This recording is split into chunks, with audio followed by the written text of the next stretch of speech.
Hindi cinema जगत की पहली फीमेल सुपरस्टार श्रीदेवी आज हमारे बीच नहीं रही। 1980 के दशक में उनके डांस, उनकी एक्टिंग और उनके चुलबुलेपन ने करोड़ों दिलों में खासा पहचान बना ली और उनके इसी टैलेंट ने उन्हें दिलाई शोहरत। लेकिन जनाब, जहां पर शोहरत होती है वहां पर होता है कंपटीशन, और श्रीदेवी को भारी कंपटीशन मिलता था जया प्रदा की तरफ से। यही वजह थी कि दोनों के बीच में कुछ ठीक नहीं था। दोनों के बीच रहती थी अनबन, दोनों एक दूसरे से कन्नी काटती हुई नजर आती थी। पर ऐसा क्या हुआ था कि राजेश खन्ना साहब ने इन दोनों को एक ही कमरे में बंद कर दिया? आखिर क्यों किया राजेश खन्ना साहब ने ऐसा, ये भी जानिए। नमस्कार, मैं हूं अभिषेक, स्वागत है आप सभी का हमारे YouTube चैनल पर। ये श्रीदेवी की अदायगी का ही कमाल था कि जब 2012 में उन्होंने वापस इंग्लिश फिल्म के साथ दोबारा बॉलीवुड में एंट्री की तो कामयाबी ने उनके कदम चूम लिए।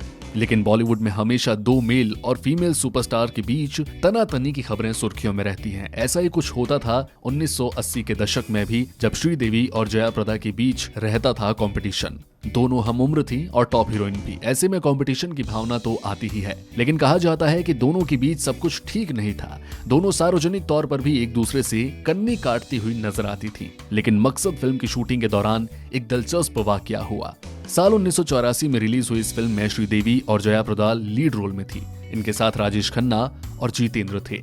बताया जाता है कि फिल्म की शूटिंग जोर शोर से चल रही थी। लेकिन एक दिन राजेश खन्ना और जितेंद्र ने दोनों को एक साथ एक मेकअप रूम में बंद कर दिया। जी हाँ, श्रीदेवी और जया प्रदा को एक साथ एक ही मेकअप रूम में। उसके बाद राजेश खन्ना और जितेंद्र को लगा कि इन दोनों के बीच सुलह हो जाएगी, दोनों आपस में बातचीत करने लगेंगे। लेकिन जब 2 घंटे के बाद दरवाजा खोला गया तो अंदर कुछ और ही देखने को मिला। जी हाँ, अंदर का माजरा एकदम अलग था। दोनों यानी कि श्रीदेवी और जया अलग अलग कोने में खामोशी से बैठी थी और राजेश खन्ना की ये कोशिश भी नाकाम हो गई। हालांकि 1984 में आई फिल्म में इन दोनों को यानी कि श्रीदेवी और जया को साथ में फैंस ने खूब पसंद किया। लेकिन जनाब, जैसा स्क्रीन पर दिख रहा था वैसा रियल लाइफ में नहीं था। दोनों एक दूसरे से बचती नजर आती थीं, बात तक नहीं करती थीं। हालांकि श्रीदेवी के निधन के बाद जहां पर पूरा भारतीय सिनेमा शोक की लहर में है, इसी कड़ी में जया प्रदा ने भी श्रीदेवी के साथ अपनी एक मुस्कुराते हुए फोटो शेयर करते हुए लिखा, तुम्हारी मुस्कुराहट हमेशा हमारे दिलों में जिंदा रहेंगी।